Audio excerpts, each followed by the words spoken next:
See this? The product might be great, but if your product photos look like this, no one's adding it to their cart. Let's fix that. Your product photos are the very first thing buyers notice. In just a few seconds, they decide if your product is worth buying. That's why today I'm going to walk you through how to create product photos for your digital products and make them look so good people can't scroll past. First off, why do product photos matter so much? Think about it. When you're scrolling on Etsy or Amazon, you're not reading every title. You click on the photo that stands out. That's exactly what buyers do in your shop too. They can't touch your product, flip through it, or try it out. And your photos are the only chance you get to show the value, and most of the time they're the deciding factor between someone clicking buy or just scrolling past. Okay, so now that we know why product photos are such a big deal, let's talk about what actually makes a good one. There are 3 core principles I want you to keep in mind whenever you're creating product photos for your shop: clarity, context, and design. If you can nail these 3, you're already ahead of most sellers. First is clarity. When someone looks at your product photo, they should instantly understand what they're getting. If it's a planner, show the actual pages. If it's a website template, make it obvious that it's a website. Your goal is to make sure there's zero confusion about what you're selling. Next is context. Remember, buyers can't touch or test your digital product. Your job is to show them how it's used. That means putting a planner inside a tablet mockup, showing a spreadsheet on a laptop screen, or displaying social media templates on a phone. When buyers can picture themselves using the product, they're way more likely to hit that buy button. And finally, design. The fonts, the colors, the layout, even the mockups you choose all send a message. When your product photos look clean and intentional, buyers instantly see you as a professional. But if they look sloppy, they'll assume the product isn't worth it either. And since design is such a big part of running a digital product shop, you'll want to keep finding ways to improve your skills. Because here's the thing. The better you get that design, the better your product photos, and the more your shop will stand out. One of the easiest ways to level up is through online classes, and Skillshare is honestly one of the best platforms for that. It's packed with thousands of classes taught by real creatives, from professional illustrators and graphic designers to entrepreneurs who've built incredible businesses. I've taken quite a few classes already, but one I highly recommend if you're in the digital product space like me is Getting Started with Canva in 2025 by Roni Hermosa, or as we'd say it in Tagalog, Roni Hermosa. It's over 3 hours long and I binged the whole thing in one night. Totally worth it. Even after years of using Canva, I learned tools I didn't even know existed. For example, did you know Canva's background remover works on videos, not just photos? And the auto translate tool completely blew my mind. It keeps your fonts and layouts the same, but instantly translates your design into another language. That's a game changer if you want to sell internationally or reach a wider audience. Another class I really recommend is Graphic Design Basics by Ellen Lupton. Honestly, this one felt like stepping into an actual graphic design class. I've always been a little self-conscious about the fact that I never formally studied design in school, even though I teach it here all the time. But this course was such a refreshing experience. It's only 36 minutes, but it's packed with valuable insights on design principles, the kind of knowledge you won't just stumble across on Instagram or TikTok. It was short, concise, and full of lessons that actually elevate the way you approach design. There are honestly so many creative classes to explore in Skillshare. For me, it felt like going back to college, but without the crazy tuition fees. Can't recommend it enough if you're serious about taking your shop to the next level. The best part is the first 500 people who use my link in the description box or scan the QR code on screen will get a free 1-month trial. That means you can dive straight into the classes I mentioned or explore whatever creative skill you want right now. I'll leave the link down below. Thank you so much to Skillshare for sponsoring this video. Okay, so now that we've covered the core principles, let's put this into practice. Now, one thing to keep in mind is that one size doesn't fit all when it comes to product photos. Every digital product needs to be presented a little differently. And honestly, it's impossible to cover every single one in this video. So first, I'll share some of the key pages you can include in your product photos. And then I'll walk you through a few examples I created so you can see exactly how it all comes together. That way, you'll know how to adapt the same approach to whatever product you're selling. So let's talk about the key pages.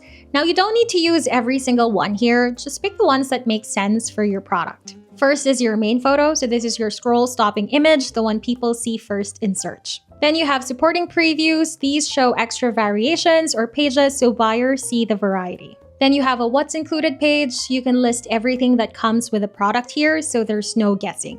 You can also create features of the product, highlight what makes it special or unique. Then you have a before and after, a great option for templates or editable designs so buyers see the transformation. You can also do a how it works page so you can walk them through the steps of how to use the product. You can do a discount code page. Some sellers like to slip this into their photos as a little bonus incentive. And then there's the upsell page. You can point them to related products in your shop.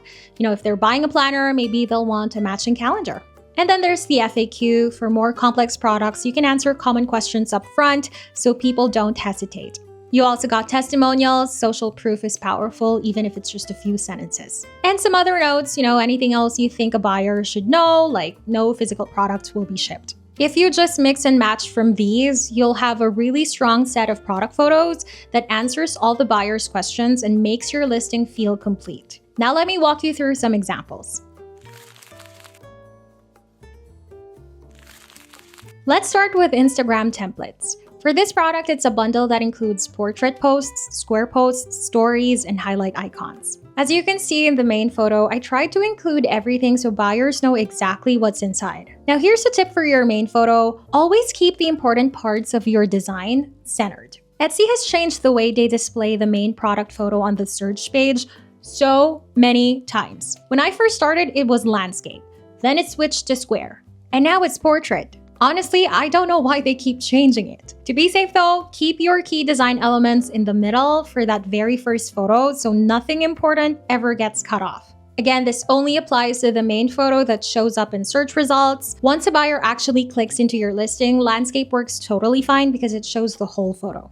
Going back, for this main photo, I just downloaded the actual templates itself and used that as a design. Because if your templates are strong, you don't need to add a ton of extras. The designs should do the talking. To keep it from looking boring, I like to play with alignment. Instead of lining everything up perfectly straight, I'll tilt some elements just slightly, maybe at a 45-degree angle. It adds contrast and makes the layout feel more dynamic, especially when you're showing a lot of pages at once. And right here in the middle, you can see I created a little Instagram mockup. This ties back to one of our core principles, context. You want the buyer to instantly picture how the product will be used in their own life. And then on the side, I added a few of the Instagram highlight icons so everything feels complete, like a full package. Page 2 is the what's included page. This is where I clearly list everything that comes with a product. As you can see, I laid it out in text on the left and added a small photo on the right to keep it visual. This ties back to our core principle of clarity. Buyers don't like to guess, so make it obvious to what they're getting. On the following pages are the supporting previews where I break it down even more. The square posts, the portrait posts, the stories, and the Instagram highlights. Everything is shown so buyers can see exactly what's inside the bundle. And for the last page, I added an example of a before and after customization. I showed how the template looks when you change the design elements. This reassures buyers that everything is editable, colors, fonts, photos. All of it can be adjusted to fit their brand or style.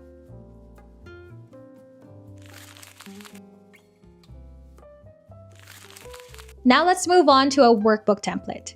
For the first page, again, I exported the actual workbook and used it as the background for the product photo. In the center, I placed it on a tablet mockup. This ties back to our principle of context because it helps buyers picture what it would look like if they were actually using it on their tablet. I also enlarged the tablet slightly to add contrast and make the layout feel more dynamic. Remember, your product photos don't always need to be perfectly symmetrical. Playing with size and angles adds visual interest. Page 2 is my what's included page. On the left side, I listed out everything that's inside the workbook, page by page, so buyers know exactly what they're getting. On the right, I placed a mock-up photo I found on Placeit. Full transparency, Placeit is a subscription tool, and I love their mock-ups. But honestly, if you're already using Canva, you'll find plenty of beautiful mock-ups there, so I recommend starting with Canva before paying for another platform. On page 3, I use another mock-up to show the workbook in a magazine-style format. Again, this gives buyer context. They can imagine how it would look if it was printed. I downloaded this from Placeit, removed the background, and added a shadow for more depth. Then I layered in some text so it's clear what the product is about. Pages 4 and 5 reinforce what's included by showing previews of different pages from the workbook. I chose the best ones to highlight so buyers immediately see the variety. Page 6 is another mockup that makes the workbook look like an actual magazine spread. I added text here to reassure buyers that they can edit everything with a free Canva account. And finally, just like with my Instagram templates, I ended with a customization example.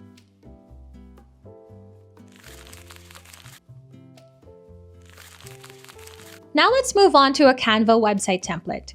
For the main photo, I showed the website on both a tablet and a phone. That way people could immediately see how the site looked on actual devices. For page 2, I created a video. I screen recorded myself scrolling through the website, then placed that inside a laptop or a tablet mockup. Since websites are always viewed on devices, this instantly makes sense to the buyer. On top, I added a preview link so they could click and explore the live demo themselves. On page 3, I played with angles, for example, tilting the website mockup slightly to add depth and keep the design dynamic. Page 4 was where I added a little copy, in this case, explaining why a one-page website was useful. You could do this with any product. I just made sure not to overload the photos with too much text. Keep it short, direct, and easy to skim. Then on page 5, I did a what's included, a list of all the sections on the left, paired with a device mockup on the right. This one I actually built using a Canva mockup, which proves you don't need outside tools unless you really wanted to. Page 6 was my customization page. This reassured buyers that everything was editable and they didn't need Canva Pro to customize it. And finally, I ended with a simple FAQ page. Now, you don't have to do this for every product. I wouldn't add it to something straightforward like Instagram templates, but for more complex products like websites or spreadsheets, FAQs can save you from answering the same questions over and over. This ties back to our core principle of clarity. If buyers know exactly what they're getting and all their hesitations are addressed up front, they're much more likely to purchase.